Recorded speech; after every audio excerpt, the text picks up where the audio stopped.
Olá, tudo bem? Para quem não me conhece, eu sou a Valquíria Devitt, eu sou psicóloga e especialista em constelações familiares.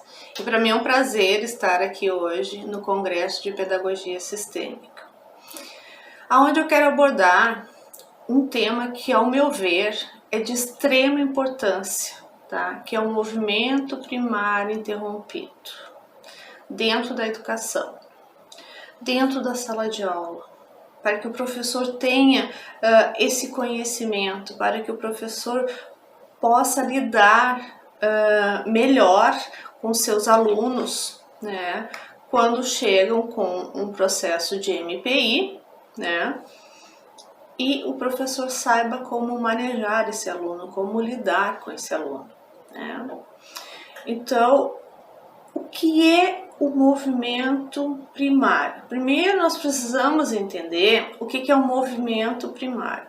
O movimento primário é a necessidade, tá, que a criança, que o bebê tem de ir até os seus pais, tá? É o movimento que o bebê faz em direção à mãe, ao pai, para que ele possa, né, acessar o amor, o cuidado, se sentir seguro e amado, ser protegido, se sentir tranquilo, ser tranquilizado, ter momentos de relaxamento nos braços dos pais, momento em que esse bebê se sinta plenamente protegido, amado, pertencendo aos pais, tá? Isso todos nós necessitamos, todo ser humano necessita, tá? Quando a gente nasce, a gente faz esse movimento de ir sempre em direção aos pais. Até porque o bebê, logo que ele nasce, ele não se reconhece como sendo alguém individual, ele ainda acha que ele é uma extensão da mãe. Então ele precisa fazer, ele quer se reconectar com essa mãe, ele sente, ele sabe o cheiro, ele tem essa conexão muito profunda, né? Que a gente diz uma conexão até de alma.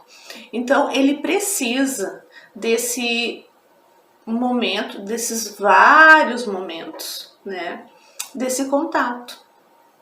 Por que hoje é tão importante, assim, logo que o bebê nasce, ele já ser colocado no peito da mãe, para ele sentir o cheiro, para a mãe acolher ele, para ele se conectar, para ele perceber que ele ainda continua com essa mãe, que ele continua pertencendo a essa mãe. Então esse bebê ele tem essa necessidade, todos nós temos essa necessidade de ter esses sentimentos e essas sensações quando nós nascemos. É fundamental. E quando isso não ocorre, é onde se instala o movimento primário interrompido, ou seja, o movimento primário foi interrompido por diversas situações, né? E se instalou um trauma nessa criança.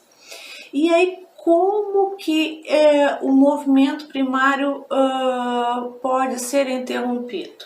Bom, esse bebê pode ter nascido prematuro e necessitar ficar numa incubadora. A mãe pode ter tido uma complicação pós-parto, a mãe ter ficado internada e o bebê vai para casa. Pouco mais adiante, essa criança pode ter adoecido e ter sido necessário ficar internado algum período no hospital, onde pai e mãe não puderam ficar 24 horas, que hoje até é bem difícil que isso não ocorra, né? Porque isso já foi revisado também e hoje tem esse cuidado, né, de quando uma criança muito pequena vai para o hospital, tem que ter condições sim do hospital acolher os pais por 24 horas, ou um ou outro, mas a criança não ficar sozinha, justamente por isso. Houve estudos, inclusive, com relação a isso, né? A criança, por algum motivo, internalizou, por exemplo, a mãe precisou sair para trabalhar e a criança internalizou que aquilo era um abandono. Aí também pode se instalar um MPI. Num processo de separação, num processo de adoção, né? Num processo de morte, né? A mãe ou o pai morre muito precoce, né? A criança é muito pequena.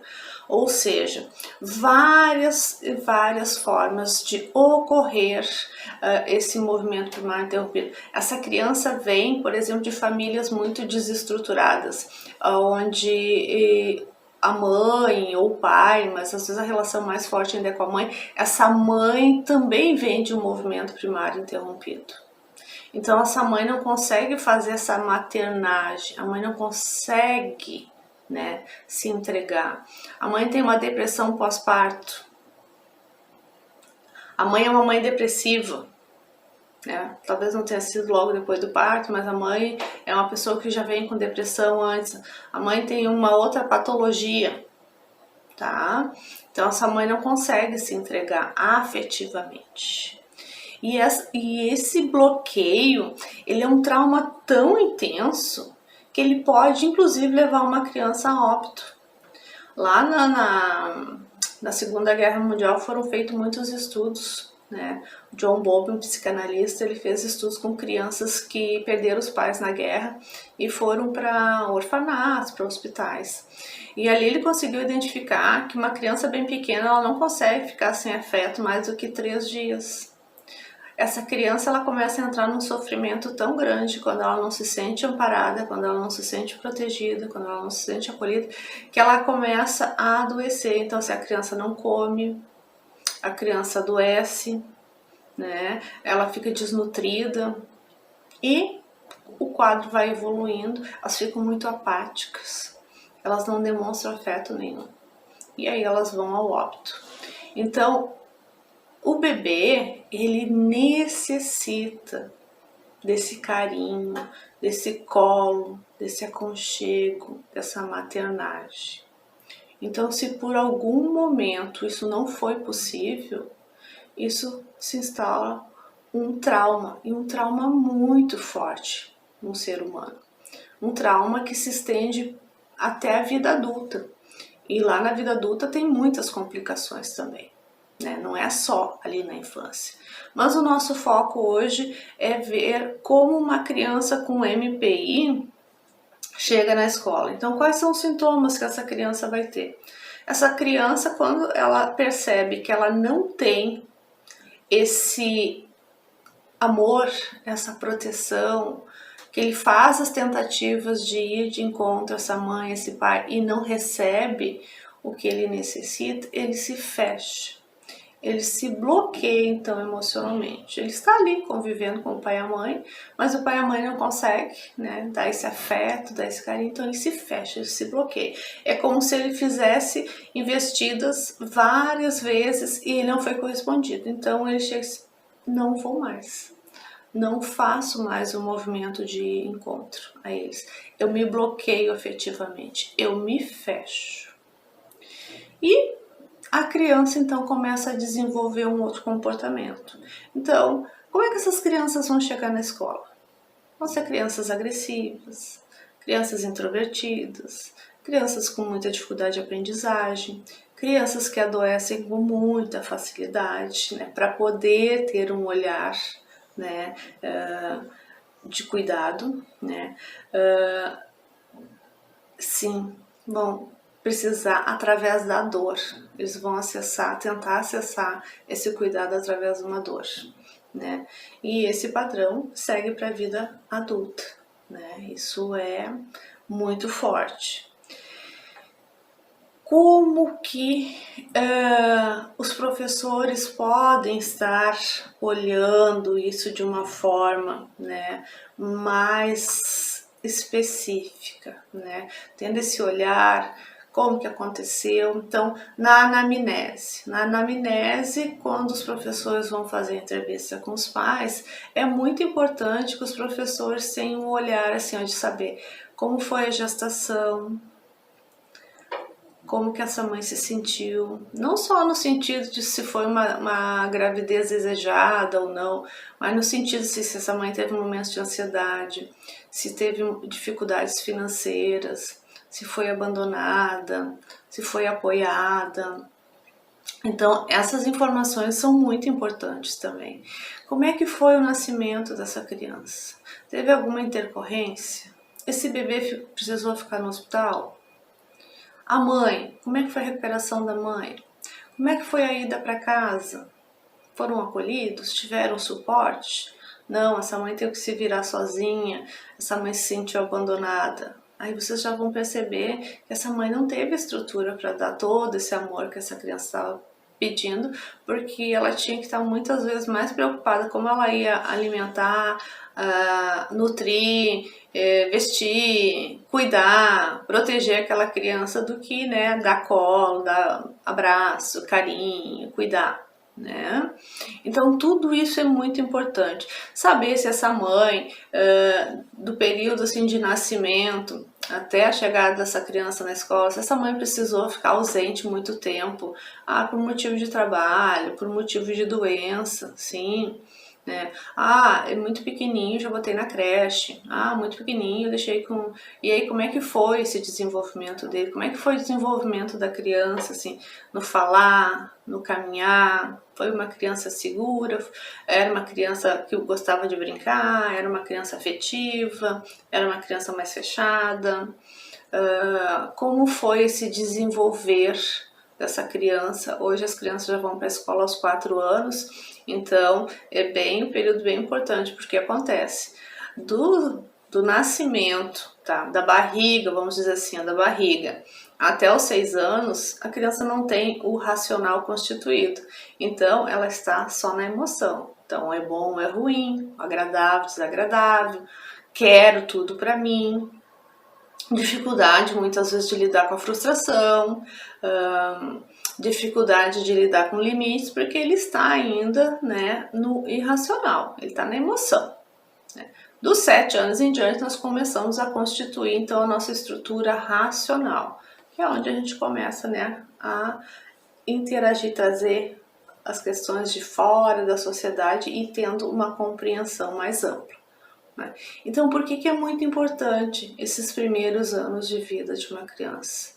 Por causa disso, porque todas essas memórias, elas vão ficar armazenadas ali eternamente na memória emocional dessas crianças. Né? Então, a escola, que é o primeiro espaço que está acolhendo essas crianças, que está recebendo essas crianças, é um espaço muito importante para conseguir verificar, né, junto com esses pais, essas situações. E até fazer, às vezes, aquelas sugestões de encaminhamento para acompanhamento psicológico e tudo mais, baseado justamente em todo este conhecimento, né? E aqui, quando a gente vem saber, a gente vem se aprofundar sobre esse conhecimento, pessoal, não é no sentido de culpar pai e mãe, porque dentro do sistema que a gente sabe muito bem que a gente não fica culpando pai e mãe, a gente compreende como os fatos aconteceram e de que forma nós então podemos estar auxiliando essas crianças agora que essas crianças chegaram até nós.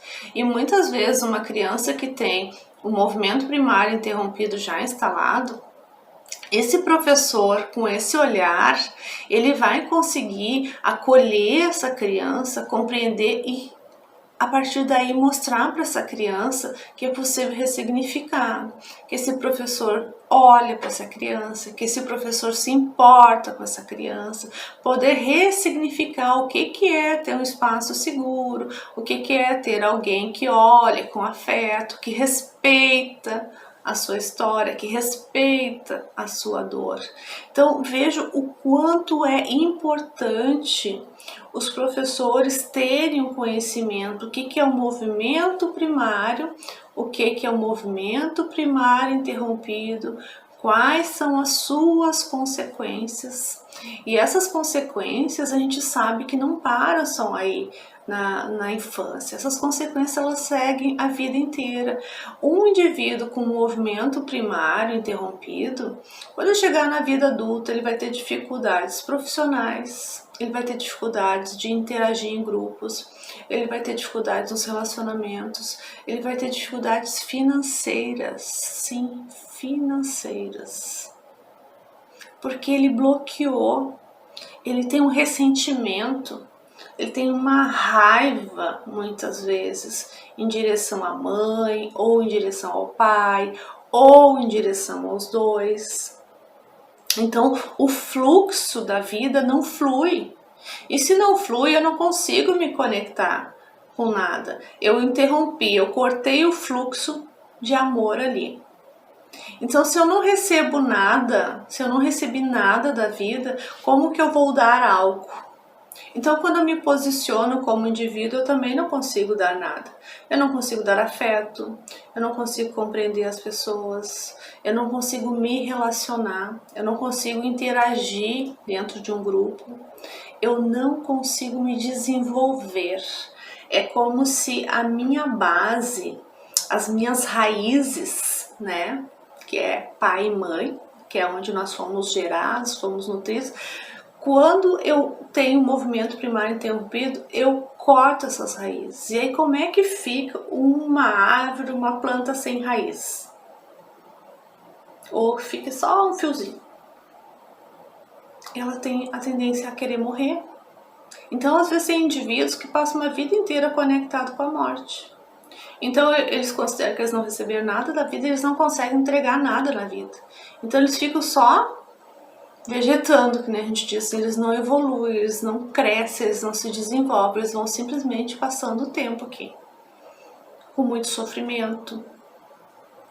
E nós temos estudos que nos trazem que o movimento primário interrompido, até doenças como asma, contrações musculares, depressão, doenças de pele, ansiedade e outras tantas doenças estão conectadas, estão relacionados com o movimento primário interrompido. E muitas vezes a gente fica procurando causa dentro da questão orgânica e não está dentro da questão orgânica, está dentro da questão emocional. E aí a pessoa não tem esse conhecimento, e às vezes tem alguns profissionais que também não têm essa base sistêmica, não olham esse todo de como o ser chegou ao mundo e não consegue integrar tudo isso e ver que a origem está lá na raiz, está lá no início, e que se a gente ressignificar, nós não vamos conseguir mudar a história de ninguém. Mas se aquela pessoa que teve um movimento primário interrompido, ela decidir que ela quer mudar, o seu destino, que ela quer se reconectar, que ela quer ressignificar tudo isso, que ela quer pegar essa força que pertence a ela e a qual ela pertence ao sistema e olhar de forma diferente, ela ainda consegue fluir para a vida. Aí vocês imaginam se a gente consegue fazer isso com uma criança pequena. Quanto sofrimento a gente tira dessa criança. A gente consegue ressignificar, a gente consegue reorganizar essa criança, né, emocionalmente. Olha o potencial que essa criança tem para se desenvolver. Olha o quanto essa criança pode entregar para a vida ainda. Né? Então, assim, o quanto é importante a gente saber, porque, como eu disse, o movimento primário ele equivale à necessidade que todos nós temos em pertencer. Todos nós temos essa necessidade vital em pertencer. Pertencer ao nosso sistema, pertencer à nossa mãe, pertencer ao nosso pai. Isso é vital. Então, a criança ela já busca isso através das suas expressões, das suas comunicações, né?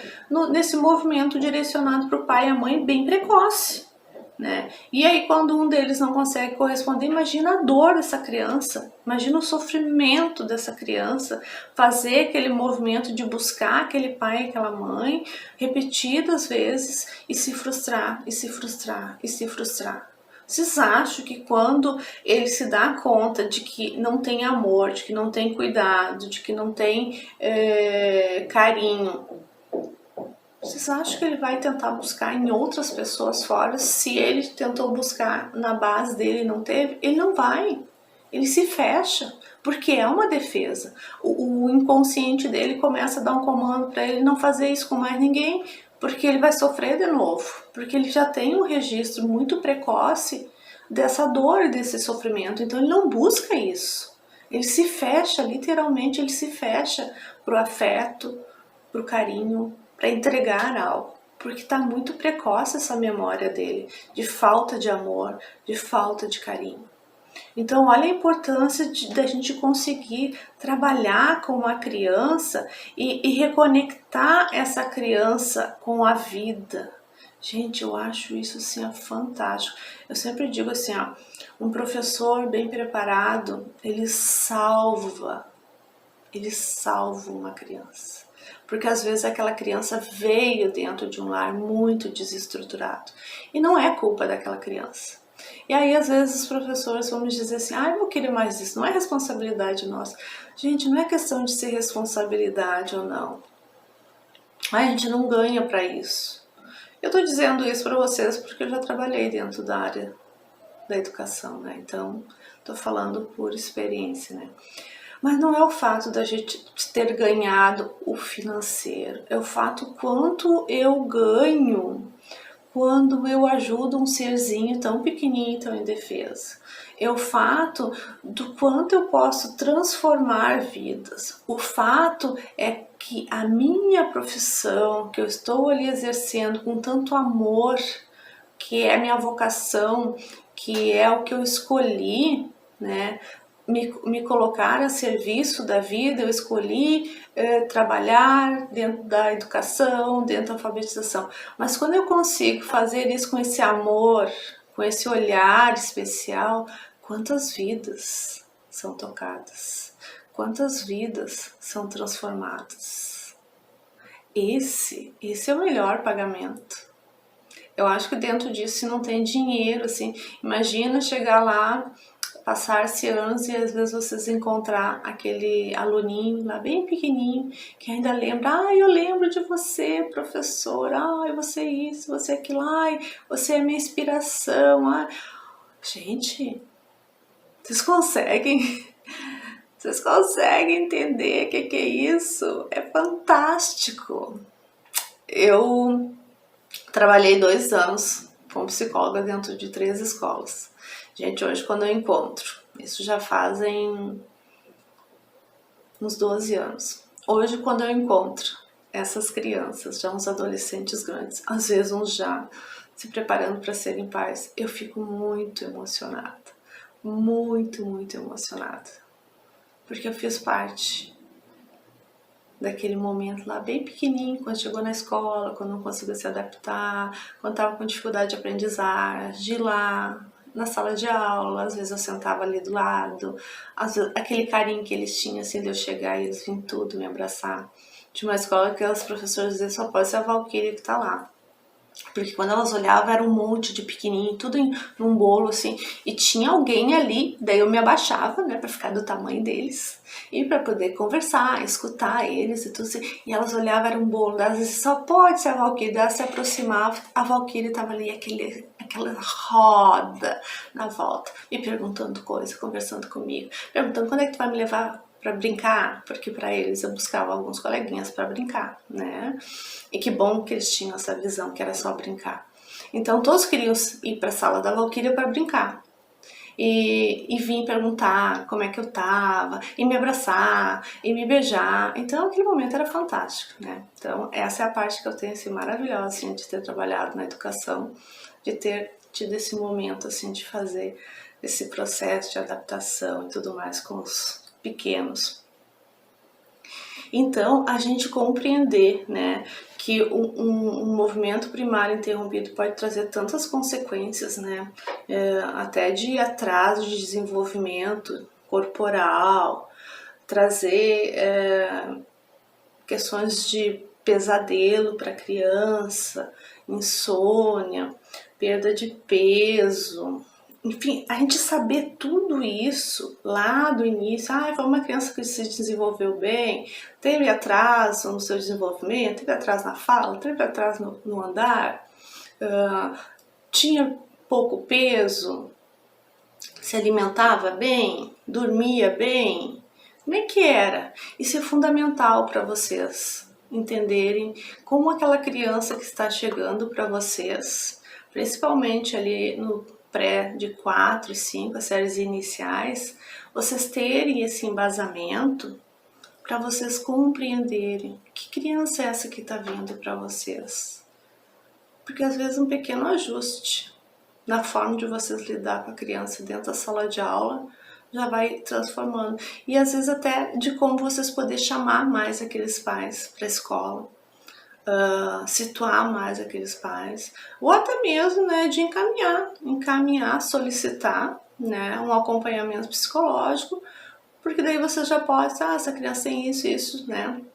Uma criança não se relaciona, a criança não conversa, a criança não interage, a criança tem dificuldade de afeto, tem uma questão emocional a ser resolvida.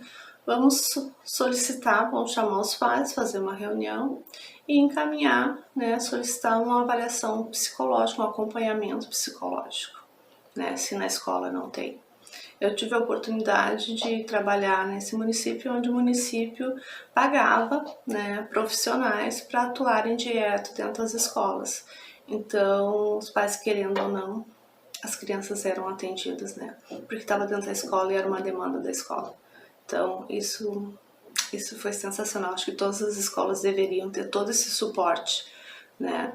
Mas como ainda nós não chegamos no ideal, né, de escola, então a gente vai trabalhando conforme a gente consegue, né? Então, eu queria contribuir com vocês com essa questão, assim, ó.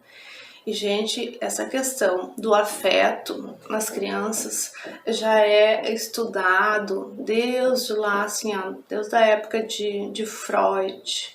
Tiveram vários psicanalistas que fizeram estudos com relação ao afeto, né? Nós temos um psicanalista, o John Bowlby, que ele foi o que desenvolveu a teoria do apego, né? Então, ele trabalhou muito forte nessa questão da importância, tá, do afeto na primeira infância, tá? É muito importante. E quando nós temos daí esse conhecimento, isso só vai nos ajudar. O Winnicott também, né? Também foi um psicanalista que trabalhou muito a relação mãe-bebê. O quanto essa relação é fundamental para o desenvolvimento de um indivíduo. Então, não é simplesmente gerar, simplesmente gerei uma criança e pronto. Não. As nossas questões emocionais, elas já começam a ser registradas a partir do 3º mês de gestação. E aí é só quem quiser ler mais sobre isso, tem dentro da psicologia corporal, dentro da psicanálise nós temos o Winnicott, nós temos John Bowlby, que trabalham muito essa questão da importância dessa relação mãe, bebê, pai. Sempre essa relação triangular, ela é fundamental, né? Porque o que acontece? Com a mãe, o bebê tem aquela proteção, tem aquele acolhimento, né? Pelo fato até da gestação e tudo mais. E a criança entende que ela e a mãe são uma só. E aí o pai chega e aí o pai faz essa ruptura. O pai consegue mostrar para o bebê, para a criança, que a mãe não é uma extensão sua e ele não é uma extensão da mamãe, e sim que ele é um ser único, um ser individual, né? Aonde então ele percebe que ele é individual e que tem outras pessoas naquela relação. Então é a mãe, ele e o papai. Então ele passa a fazer essa relação triangular. Quando é a menina, se identifica com a mamãe, quando é o menino, se identifica com o papai, e aí vem as identificações. Aí no passar, no seu desenvolvimento, vem as identificações de gênero, né? Com a mãe então nos ensina a ser amável, acolhedor, né, afetivo. E o pai nos ensina a ter coragem de se aventurar. Quando o pai, a mãe, a criança cai e a mãe diz, ai, coitadinho, se aquele outro faz, né, e já corre. O pai às vezes olha e vê que foi uma coisinha leve, pensa, não foi nada, calma que isso já passa, vamos tentar de novo.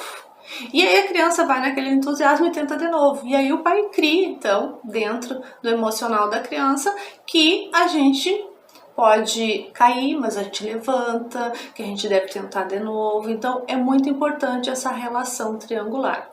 Mas a gente sabe que hoje nem sempre isso é possível dentro dos lares, né? Então, claro que nós também vamos chegar na escola e nós vamos ter crianças com essas deficiências também, né? E aí é o que a gente chama, né? Eu não tive amor de pai, eu tenho um processo, movimento primário interrompido com o pai.